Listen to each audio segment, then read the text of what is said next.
안녕하세요, 하피TV입니다. 수많은 헤드폰 제조사가 있지만 신제품을 발표할 때마다 저를 긴장시키는 극소수의 기업 중 하나가 바로 제나이저입니다. 그만큼 제나이저는 제게 신뢰라는 이미지로 각인되어 있는데요. 하지만 아쉬운 점 하나는 오디오필용 하이엔드 무선 헤드폰이 부재하다는 사실이었죠. 그런데 드디어 마침내 제나이저가 오디오필용 무선 헤드폰을 발표했습니다. 오늘의 주제, 국내 최초로 소개하는 제나이저 무선 헤드폰 HDB630입니다. 신제품에 대해 살펴보기 전에 먼저 제나이저의 헤드폰 역사에 대해 간단히 짚어보겠습니다. 참고로 제나이저 브랜드 역사는 하피TV가 우주에서 가장 설명을 잘했으니 이 영상을 예습해주세요. 제나이저는 프리츠 제나이저 박사가 1945년 독일 하노버에서 창업한 기업입니다. 초기에는 마이크에 집중하다 1968년 세계 최초의 오픈형 헤드폰 HD414를 발표합니다. 당시만 해도 헤드폰은 스튜디오와 같은 전문 영역에서 쓰이는 장비였을 뿐 오디오 필용 헤드폰 시장은 그리 크지 않았습니다. 하지만 1979년 소니가 워크맨을 발표하면서 상황이 바뀝니다.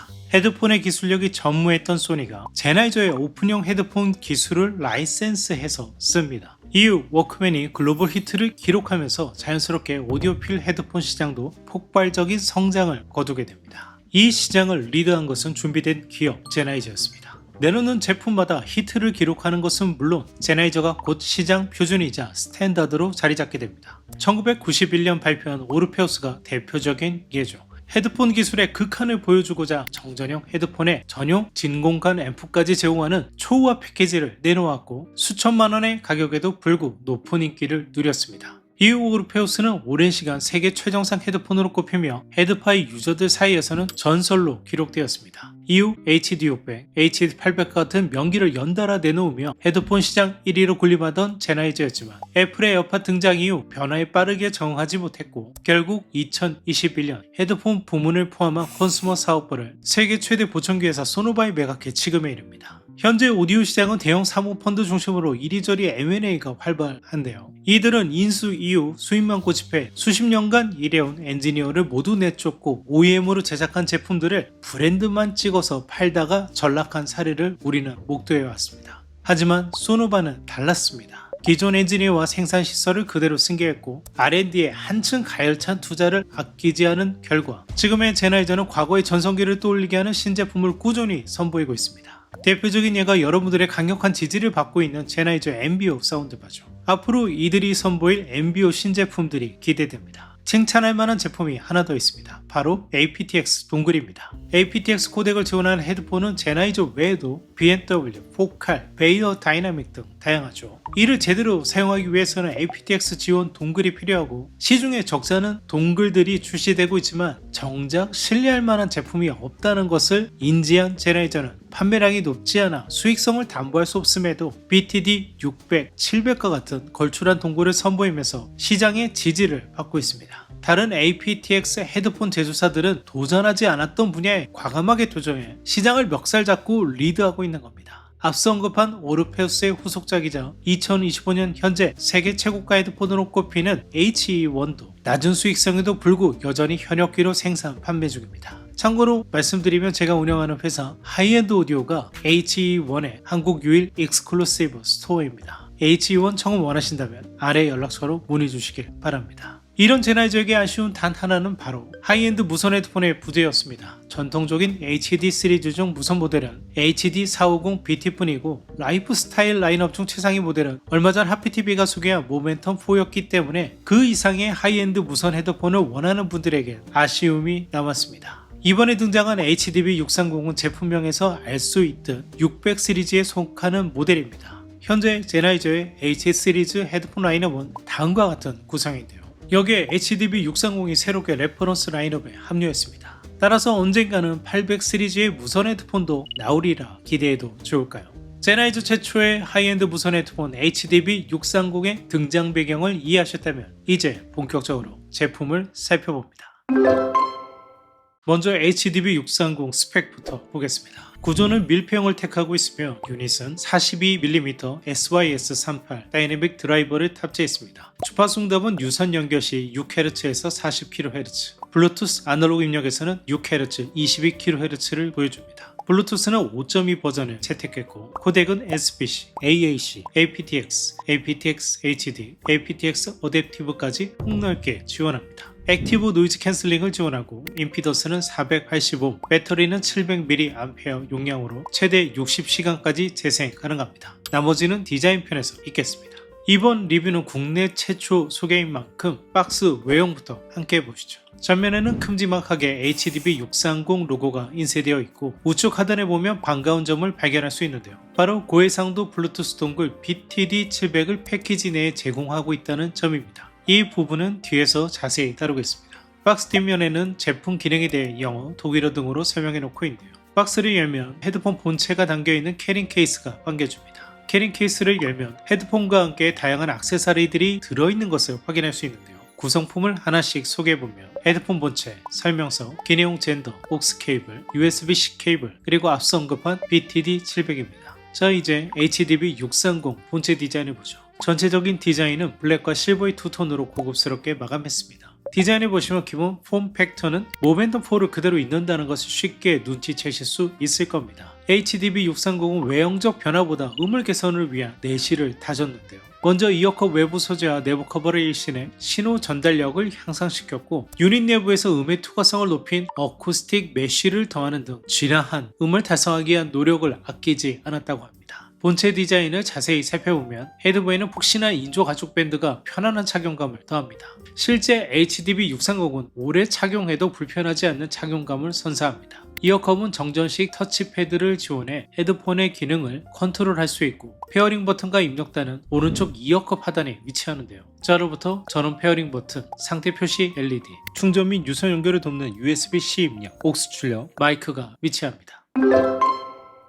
HDB630에서 인상적인 스펙 중 하나는 고해상도 블루투스 동글인 BTD700을 아예 기본 패키지에 포함하고 있다는 점입니다. 이는 파격적인 구성이라 할 수 있는데요. 최저가 64,900원으로 판매할 수 있는 제품을 패키지에 포함시켰다는 것은 우리가 aptX 어댑티브에 최적화에 튜닝한 제품이니 저음질 코덱으로 듣지 말고 고음질로 제대로 들러달라는 제조사의 의지가 느껴지는 거죠. BTD700을 살펴보기 전에 다시 한번 고해상도 블루투스 코덱에 대해 복습해봅니다. 블루투스 코덱 대표 5종 스펙표를 가져왔습니다. 이 중에서 고해상도 음원 전송이 가능한 것은 aptX 어댑티브와 LDEC뿐입니다. aptX 진영에서 이보다 비트레이트가 더 높은 aptX 로스리스도 있지만 샘플링 레이트가 16비트 44.1kHz로 제한되어 고해상도 음원 재생이 불가능합니다. 따라서 aptX 어댑티브 또는 LDEC을 사용하셔야 하는데요. 주의하셔야 할 점은 aptX 어댑티브에도 두 가지 버전이 있다는 겁니다. aptX 어댑티브에서 스냅드래곤 사운드 인증을 받은 경우에만 24비트 96kHz 860kbps 비트레이트로 전송이 가능하고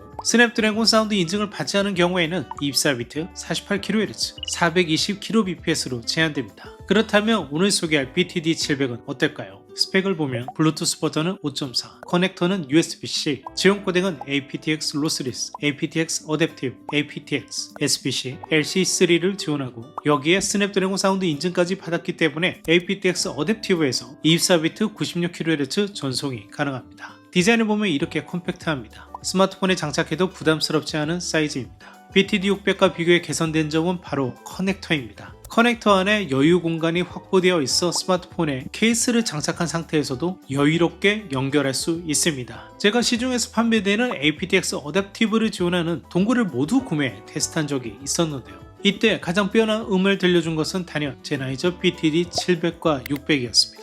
동글 하나로 음질 차이가 난다고 반문하실 수 있지만 연결 안정성 외에 음질에서도 상당한 차이가 났습니다. 따라서 충실한 블루투스 동글을 구매하고자 하는 분께 BTD700을 추천하고 싶습니다. 하피TV가 엄선한 오디오 홈시어터 제품을 하피TV몰에서 만나보세요.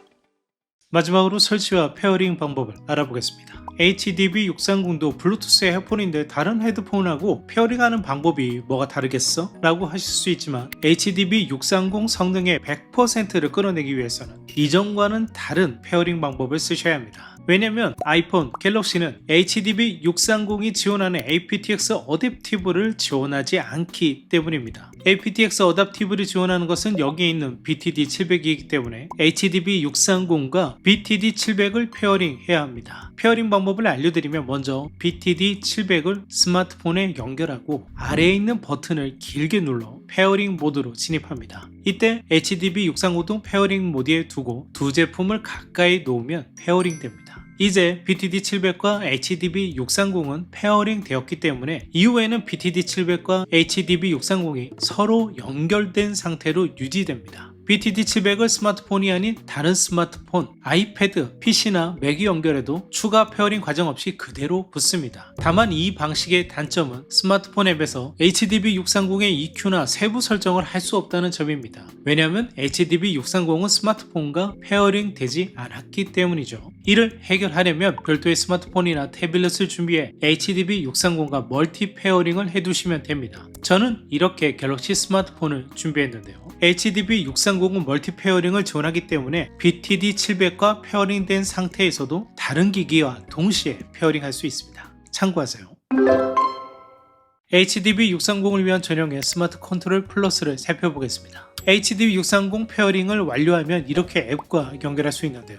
여기서 다양한 기능을 확인할 수 있습니다. 먼저 기본 EQ 프리셋으로 중립부터 록, 팝, 댄스 등 장르에 맞는 EQ 프리셋을 사용하거나 사용자가 직접 새로운 EQ를 만들 수도 있는데요. EQ 제작 방식은 세 가지입니다. 첫째, 사용자가 사운드를 들으며 제작하는 방법. 둘째, 그래픽 EQ로 제작하는 방법. 셋째, HDB630에서 새로 추가된 파라메트릭 EQ를 사용하는 방법입니다. 그래픽 EQ는 전통적인 5개의 대역만 조절 가능하지만 새로운 파라메트릭 EQ는 사용자가 원하는 대역을 직접 선택하고 그 값을 디테일하게 설정할 수 있습니다. 그리고 아래에는 HDB630의 신기능 크로스페이드를 확인할 수 있는데요. 이 기능은 1억 원 호가하는 제나이저 플래그십 HE1에만 제공되었던 기능인데 이번에 HDB630에 적용된 것입니다. 쉽게 말해 크로스페이드는 헤드폰을 오디오 시스템에 투자하는 스피커처럼 감상하게 돕는 기능입니다. 우리가 오디오를 감상할 때 레프트 스피커의 음을 왼쪽 귀만 듣는 것이 아니라 반사를 통해서 오른쪽 귀에도 들어가게 되죠. 공간의 복잡한 반사 그리고 사운드 지연을 통해 자연스러운 사운드 스테이지를 얻게 되는데 반해 헤드폰은 레프트는 왼쪽 귀로만 라이트는 오른쪽 귀로만 듣게 완전히 분리되어 있어 자연스러운 사운드 스테이지를 얻을 수 없습니다.